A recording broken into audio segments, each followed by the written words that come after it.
What if the ground beneath your feet suddenly started to shake? Could you predict the severity of the aftermath? Picture this: in the land of the rising sun, Japan, an unforeseen earthquake strikes.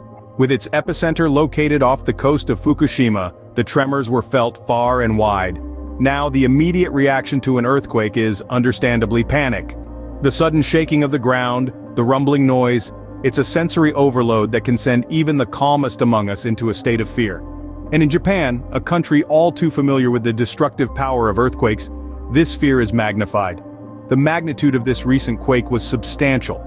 The tremors were powerful enough to shake buildings, to disrupt the everyday life of thousands. And yet, the true severity of an earthquake is not just in its magnitude, but in its impact. The destruction of infrastructure, the displacement of people, these are the immediate tangible effects. But the psychological impact, the fear and uncertainty that lingers long after the ground has stilled, that's an aftermath that's much harder to quantify. Earthquakes are a force of nature that are as sudden as they are unpredictable. We can monitor fault lines, study seismic activity, but the exact timing, the precise magnitude, these are elements that remain out of our grasp. This unpredictability is what makes earthquakes so challenging to prepare for. One moment you're going about your day, the next the world is shaking around you.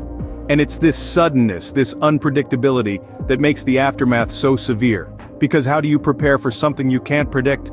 How do you brace for an impact when you don't know when or where it will strike?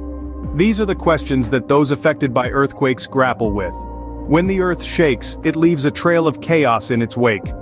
It's a stark reminder of our vulnerability in the face of nature's might. But it's also a call to action, to learn, to adapt, to better prepare for the tremors yet to come. Did you know that an earthquake is often not a standalone event but rather a series of shocks? Yes, it's a bitter truth that the initial quake, as devastating as it can be, is often followed by aftershocks. These are smaller tremors that occur as the displaced crust adjusts to the effects of the main shock. In the case of the recent earthquake in Japan, these aftershocks have been frequent and intense, adding to the distress of an already traumatized population. Aftershocks can vary in magnitude. Some are so small they can only be detected by sophisticated seismic equipment, while others can be powerful enough to cause further destruction. The frequency of these aftershocks usually decreases over time, but their unpredictable nature continues to pose a significant challenge.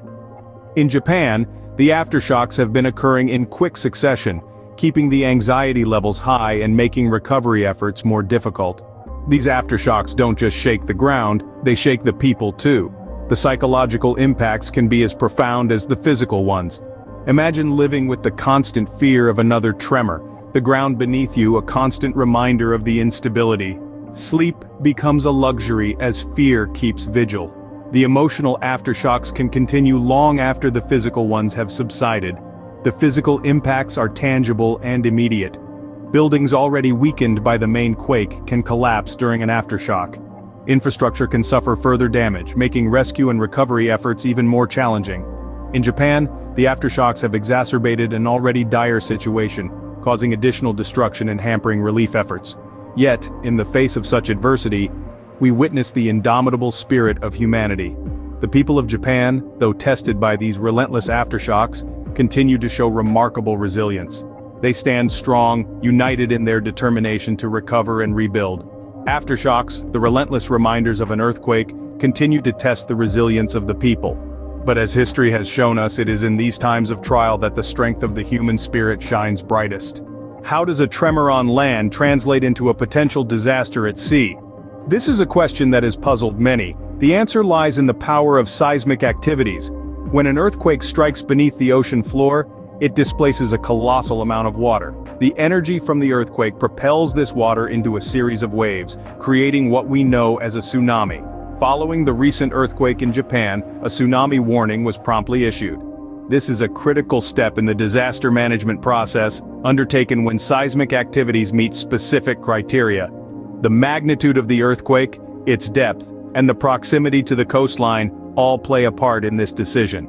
Tsunamis are not solely triggered by high-magnitude earthquakes. Even moderate tremors in certain locations can lead to devastating tsunamis. The warning issued in Japan post-earthquake was not a decision taken lightly. It was based on the earthquake's characteristics and the potential threat it posed to coastal regions. The warning aimed to alert those living in areas that could be affected by the impending waves. The issuance of such a warning is a race against time, as tsunamis can travel at high speeds reaching up to 500 miles per hour. That's faster than a commercial jet.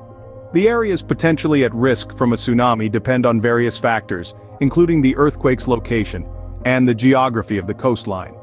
Low-lying coastal areas are particularly vulnerable, as are regions with a history of seismic activity. In Japan, a country all too familiar with earthquakes and tsunamis, the warning system is robust and efficient, aiming to give people as much time as possible to evacuate. Despite this, the tsunami warning system is not infallible. As highlighted in a recent report, the United States tsunami warning system requires urgent updates. The report underscored problems like outdated technology, delayed forecasts, and disjointed communication. It emphasized the need for earlier impact estimates, improved forecasting methods, and better coordination between warning centers. In the face of a potential tsunami, time and preparedness are of the essence. It's a stark reminder that while we cannot prevent natural disasters, we can strive to be better prepared, ensuring we react swiftly and effectively when they strike. Are we equipped to face the wrath of nature's most destructive forces? That's the question we should be asking ourselves. Earthquakes, tsunamis. These are not just natural disasters. They are tests of our preparedness, our resilience, and our ability to bounce back from adversity. In the land of the rising sun, Japan, seismic preparedness is part of the national ethos. The country, which is located in the Pacific Ring of Fire, has developed a sophisticated early warning system that detects tremors, calculates their epicenter and magnitude, and sends out alerts in real time. This allows people to take cover, trains to stop, and factories to shut down operations before the shaking even starts. Along with this, Japan has invested heavily in resilient infrastructure. Buildings, bridges, and roads are designed and constructed to withstand the forces released by an earthquake. It's not just about creating structures that won't collapse, but also about designing them to be functional after an earthquake. Moreover, public awareness programs are regularly conducted to educate people about what to do before, during, and after an earthquake. From school drills to community meetings, citizens are trained to respond quickly and effectively when disaster strikes. However, preparedness isn't universal. A recent report on the United States tsunami warning system rings alarm bells. The system, the report says, is plagued by outdated technology, delayed forecasts, and disjointed communication. There's a glaring lack of coordination between the two tsunami warning centers in Alaska and Hawaii, leading to discrepancies and conflicting messages. The report calls for urgent updates and improvements, including the integration of new technology, the development of better forecasting tools, and better alignment between the warning centers. The state of preparedness is a matter of life and death. It's a race against time, a race we cannot afford to lose. As we observe Tsunami Awareness Week, let's take a moment to reflect on our preparedness. Are we doing enough? Are we ready for the next big one? Preparedness can be the thin line between survival and disaster. We need to walk that line with caution, for it is the path that leads us to safety in the face of nature's wrath. In the aftermath of such a disaster, what's the road to recovery? This is a question that looms large in the wake of the recent earthquake in Japan. The country is currently in a state of flux, grappling with the dual task of rescue efforts and rebuilding initiatives. In the immediate aftermath, rescue teams have been working round the clock, tirelessly combing through the debris in search of survivors. Emergency relief operations are in full swing, with organizations and volunteers providing food, shelter, and medical aid to those affected. The indomitable spirit of the Japanese people is on full display as they rally together to face these challenging times.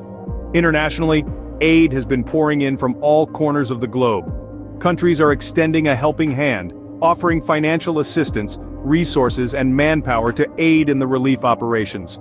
The global community, in showing solidarity with Japan, reinforces the belief that humanity can unite in times of crisis.